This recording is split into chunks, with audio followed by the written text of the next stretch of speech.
அண்மைச் செய்தியை பார்க்கிறோம். வக்ஃப் திருத்த சட்டத்தை எதிர்த்து வழக்குகள் மீது உச்சநீதிமன்றத்தில் 2வது நாளாக விசாரணையானது மேற்கொள்ளப்பட்டிருக்கிறது. இந்த விவகாரத்தில் முழுமையாக எந்த உத்தரவும் இப்போது பிறப்பிக்கவில்லை என உச்சநீதிமன்றம் தெரிவித்திருக்கிறது. ஒரு வார காலத்திற்கு எந்தவொரு இடைக்கால உத்தரவையும் பிறப்பிக்க வேண்டாம் என சொலிசிட்டர் ஜெனரல் தெரிவித்திருக்கிறார். கூடுதல் விவரங்களோடு செய்தியாளர் மதியழகன் இணைப்பில் இருக்கிறார். மதியழகன், வணக்கம். இது தொடர்பாக 2வது நாளாக இன்றைக்கு விசாரணையானது மேற்கொள்ளப்பட்டிருக்கு. இன்னைக்கு என்னென்ன விஷயங்களை உச்சநீதிமன்றம் தெரிவிச்சிருக்கு? இன்றைக்கு நடந்த வாத பிரதிவாதங்கள் என்ன? வக்ஃப் வாரிய சட்ட திருத்தத்துக்கு எதிராக தாக்கல் செய்யப்பட்ட பல்வேறு மனுக்கள் மீதான விசாரணை தலைமை நீதிபதி சஞ்சீவ் கண்ணா தலைமையிலான அமர்வில் 2வது நாளாக விசாரணை நடைபெற்று வருகிறது.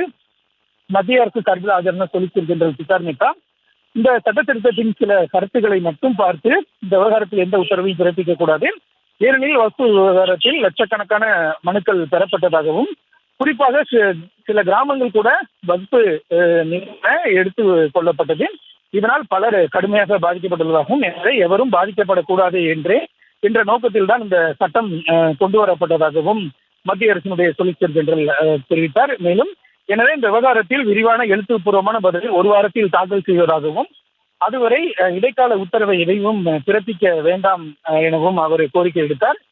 இதனையடுத்து தலைமை நீதிபதியை பொறுத்தவரை இந்த விவகாரத்தில் முழுமையாக எந்த உத்தரவையும் தற்பொழுது பிறப்பிக்க போவதில்லை எனவும் அதே வேளையில் இடைக்கால நிவாரணமாக சம்பந்தப்பட்ட தரப்பு பாதிக்கப்படக்கூடாது என்பதால் இடைக்கால உத்தரவை பிறப்பிக்க உள்ளதாக கூறினார்.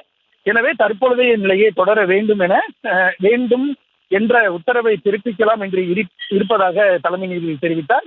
குறிப்பாக நிலம் வகைப்படுத்துதல், உறுப்பினர் நியமனம் அனைத்தும் தற்போதைய நிலையை தொடர வேண்டும் என்ற இடைக்கால உத்தரவை பிறப்பிக்க விரும்புவதாக தலைமை நீதிபதி தெரிவித்தார். இதற்கு பதிலளித்த சொலிசிட்டர் ஜெனரல் இந்த விவகாரத்தில் தனது தரப்பு விளக்கத்தை தரும் வரை எந்த உத்தரவும் பிறப்பிக்க வேண்டாம் எனவும், ஏனெனில் எந்த நியமனமும் மேற்கொள்ளப்படாது, எந்த நிலமும் வகைப்படுத்தப்படாது என உத்தரவாதம் அளிப்பதாக தெரிவித்தார்.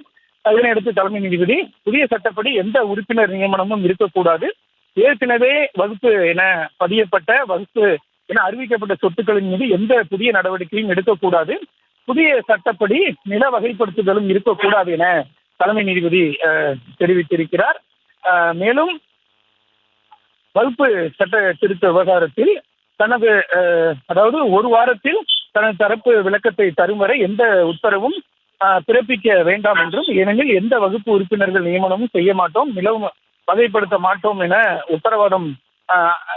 உத்தரவாதத்தை சொலிசிட்டர் ஜெனரல் அளித்திருக்கிறார். எனவே மேற்கொண்ட உத்தரவை பிறப்பித்திருப்பதாக தலைமை நீதிபதி தெரிவித்திருக்கிறார். அதாவது எந்த இடைக்கால உத்தரவையும் உச்சநீதிமன்றம் பிறப்பிக்க வேண்டாம், நாங்களே அதை பின்பற்றப் போவதாக மத்திய அரசினுடைய சொலிசிட்டர் ஜெனரல் தெரிவித்திருந்தார். அதனை ஏற்று உச்சநீதிமன்றமானது இந்த உத்தரவை பிறப்பித்திருக்கிறார். அதாவது இந்த வகுப்பு நிர்வாக கவுன்சிலில் முஸ்லிம்கள் அல்லாதவரை நியமிக்க கூடாது என்றும், அதே போல இந்த நிலம் வகைப்படுத்துதல் உள்ளிட்ட எந்த செயல்களையும் மேற்கொள்ள கூடாது என்றும் உச்சநீதிமன்றமானது உத்தரவு பிறப்பித்திருக்கிறது.